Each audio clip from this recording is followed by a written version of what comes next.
El Señor esté con vosotros.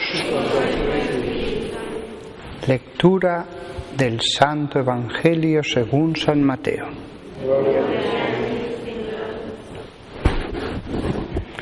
En aquel tiempo dijo Jesús a sus discípulos: Nadie puede servir a dos señores, porque despreciará a uno y amará al otro, o al contrario, se dedicará al primero y no hará caso del segundo. No podéis servir a Dios y al dinero. Por eso os digo, no estéis agobiados por vuestra vida, pensando qué vais a comer, ni por vuestro cuerpo, pensando con qué os vais a vestir. ¿No vale más la vida que el alimento y el cuerpo que el vestido? Mirad, los pájaros del cielo no siembran, ni siegan, ni almacenan, y sin embargo vuestro Padre Celestial los alimenta.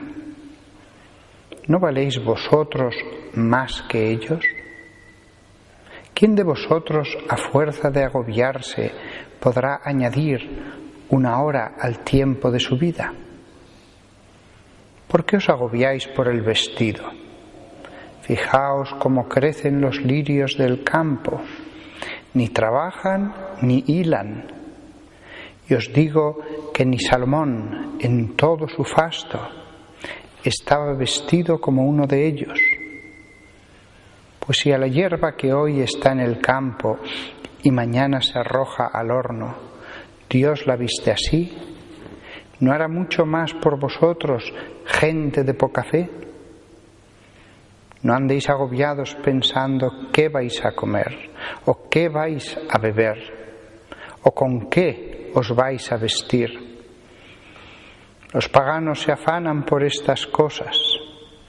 Ya sabe vuestro Padre Celestial que tenéis necesidad de todo eso. Buscad sobre todo el reino de Dios y su justicia, y todo eso se os dará por añadidura. Por tanto, no os agobiéis por el mañana, porque el mañana traerá su propio agobio. A cada día le basta su desgracia.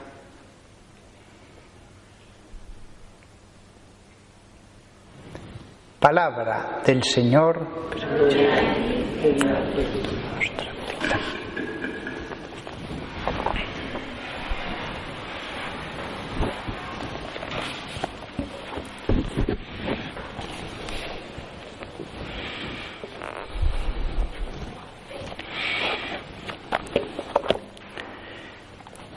Me vais a permitir que hoy, más que centrarme en el texto evangélico que hemos leído, reflexionemos un poco sobre la palabra de Dios en la liturgia.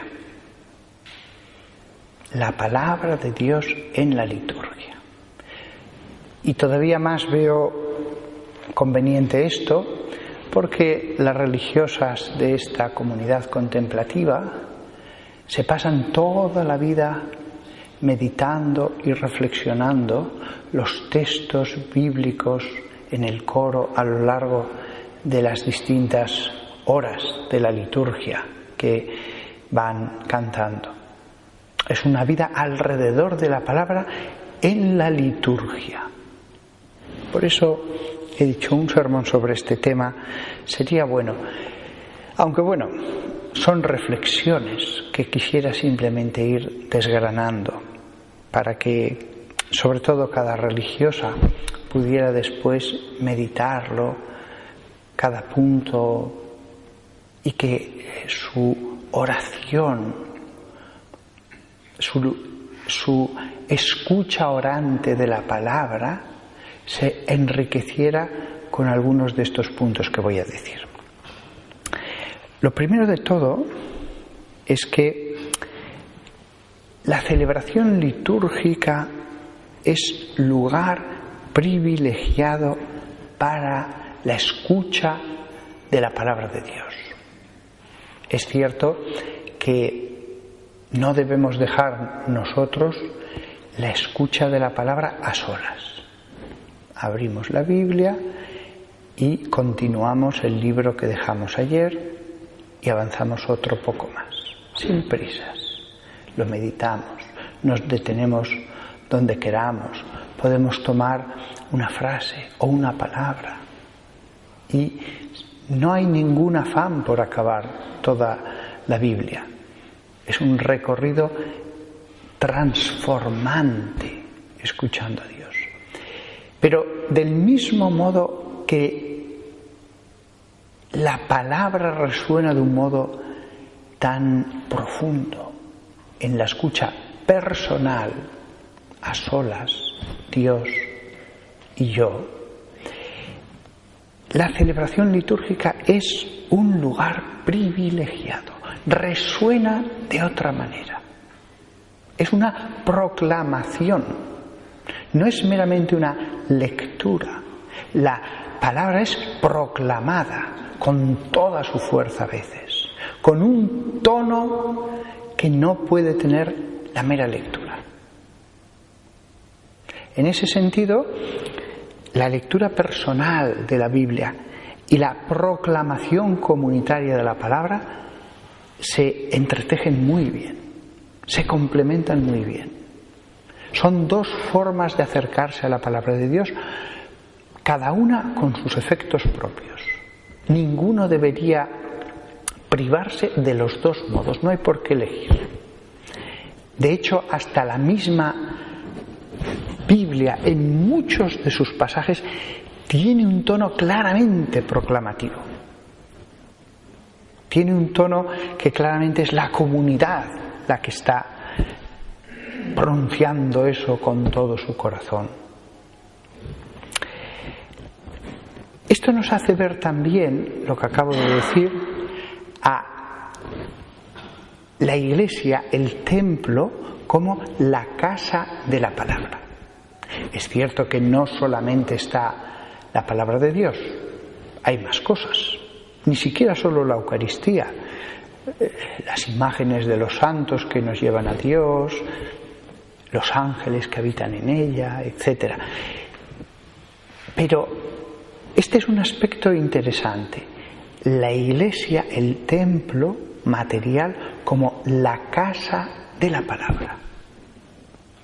La casa donde vamos a escuchar la palabra. Yo mismo, cuando venía hoy al convento, pues pensaba, voy con la idea de escuchar. Voy a escuchar la palabra. Todo acto litúrgico, por su propia naturaleza, está empapado de la Sagrada Escritura. Cualquier rito de la misa podríamos ver los ecos de la Biblia en ese acto concreto.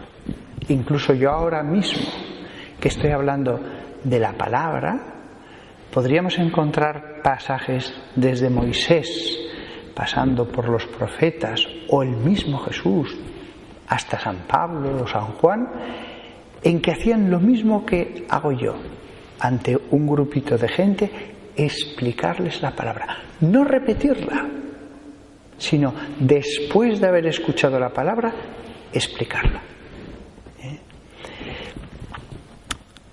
Esto nos lleva también a que la interpretación de la Biblia se da en la Iglesia. La Biblia no ha caído como un meteorito de los cielos. La Biblia está en la Iglesia. La Biblia surgió por el querer de Dios en el pueblo elegido y se completó en el pueblo de la Nueva Alianza, que acogió las mismas escrituras que había escogido el pueblo elegido, porque fueron los mismos judíos que se convirtieron los que trajeron consigo esos textos sagrados. Con lo cual, como ha sido toda una perfecta continuidad, la interpretación de la Biblia se da en la Iglesia. no está sujeta en sus pilares fundamentales, en sus aspectos dogmáticos, a la genialidad de cada uno o a supuestas revelaciones que pudiera tener alguien. La auténtica, verdadera, legítima, ortodoxa interpretación de la Biblia se da en la Iglesia. Fuera de la Iglesia puede haber interpretaciones con mezclas que no son las adecuadas. No siempre, muchas otras veces las interpretaciones que se dan de la Biblia fuera de la Iglesia son correctas, perfectamente correctas, pero otras veces están mezcladas con la semilla de la herejía, de las desviaciones, y los frutos, bien claro, lo dejan. Otro aspecto interesante, si observamos la historia de la salvación, es que no hay separación entre lo que Dios dice y lo que hace. Ahora que estamos hablando tanto de la palabra de Dios, en la historia de la salvación no hay separación entre lo que Dios dice y lo que hace. Su palabra se manifiesta como palabra viva y eficaz. Cuando Dios dice algo que va a suceder, o dice hágase, sucede y se hace. Esta es la gloria de la palabra de Dios. Cuando escuchamos lo que Él nos dice, tenemos que tenerlo en cuenta. Lo dice y lo hace. A veces han sido cosas del pasado, pero a veces son cosas del presente. Si tú haces esto, esto y esto, yo, dice Dios, haré esto y esto. Si tú haces esto, te bendeciré. Si tú haces esto, te maldeciré. La palabra de Dios se cumple. Esto es una cosa muy bella, porque la palabra sigue resonando en presente y sigue obrando en presente. Por ejemplo, cuando Dios dice, cuando dos o más se reúnan en mi nombre, yo estaré en medio de ellos. Ocurre. Lo mismo en la acción litúrgica. ¿Cuántas veces dice, por poner otro ejemplo, pedid y se os dará? O buscad y hallaréis. Es solo un ejemplo, pero en la acción litúrgica pedimos y se nos da. No es que quizás se nos dé. Buscamos y quizás hallemos. No. Se cumple la palabra. Aquí y ahora. Después hay momentos de la palabra en que son de una sacralidad verdaderamente para la que no hay palabras para expresarlo. Cuando, por ejemplo, en la Biblia aparece ese versículo, esto es mi cuerpo, pues esa palabra escrita, esa palabra de Dios, esa palabra transmitida, se hace realidad. Es una palabra que obra. Lo mismo con la otra fórmula, que ahora es fórmula, en su momento no era fórmula, es lo que quiso decir Jesús. Lo mismo podemos decir cuando Jesús dijo, los pecados que perdonareis les serán perdonados. Pues cuando el sacerdote dice, yo te absolvo de tus pecados, se cumple ahora aquí la palabra de la Biblia. Cristo, además, está presente en la palabra proclamada en la liturgia. Yo no soy Cristo, soy solo un servidor.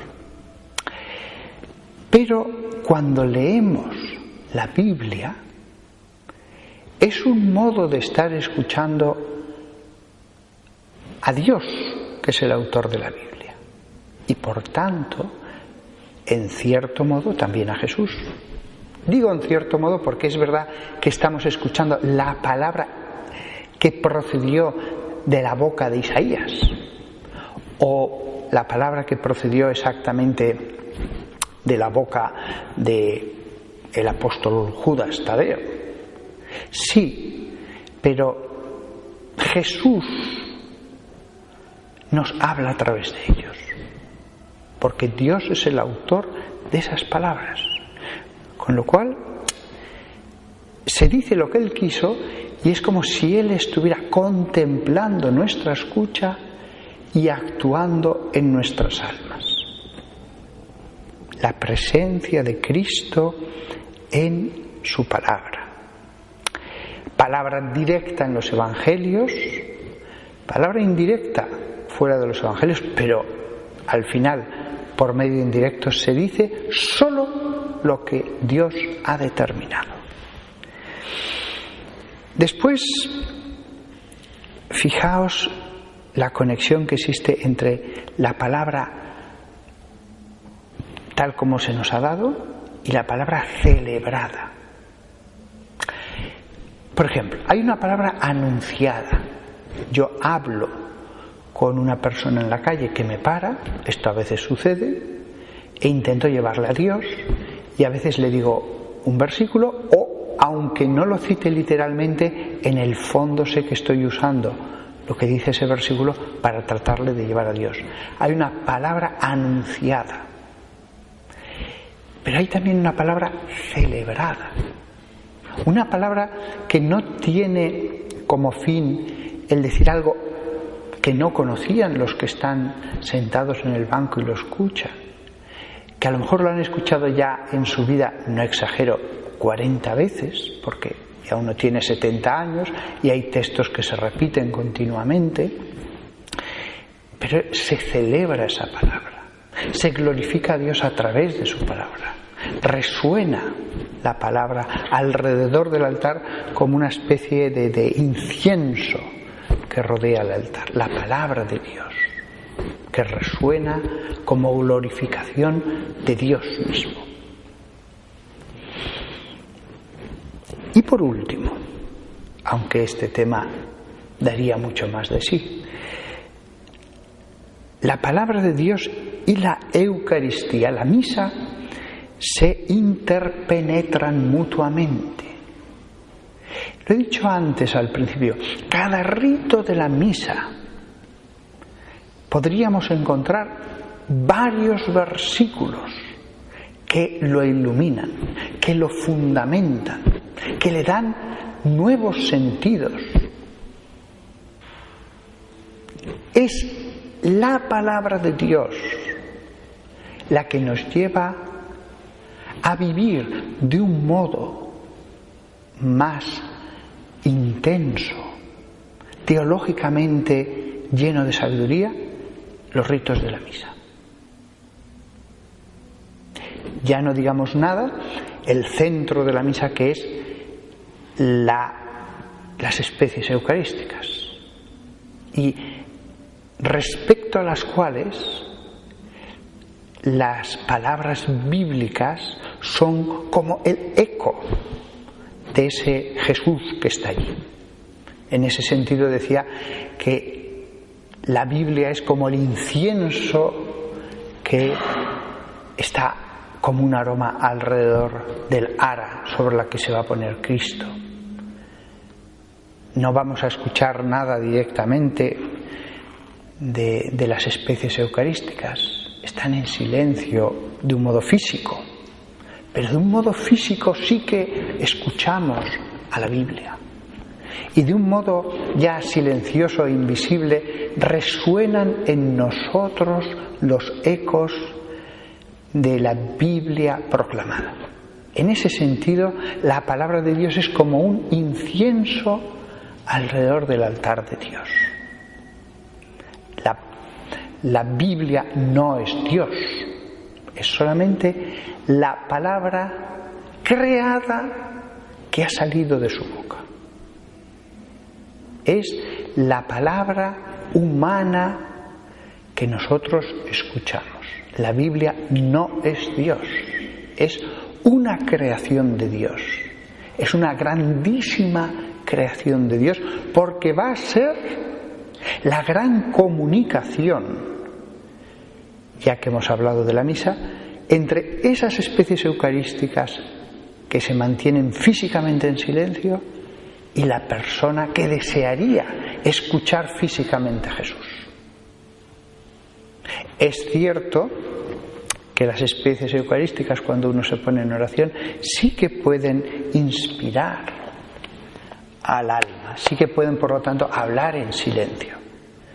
Pero si algo nos enseñan los santos es que entre esos dos elementos, aquí la Eucaristía y aquí en nuestro otro lado el alma, si ponemos la palabra de Dios, la Biblia, entonces la comunicación entre el alma y las especies eucarísticas se enriquece de un modo grandioso, colosal.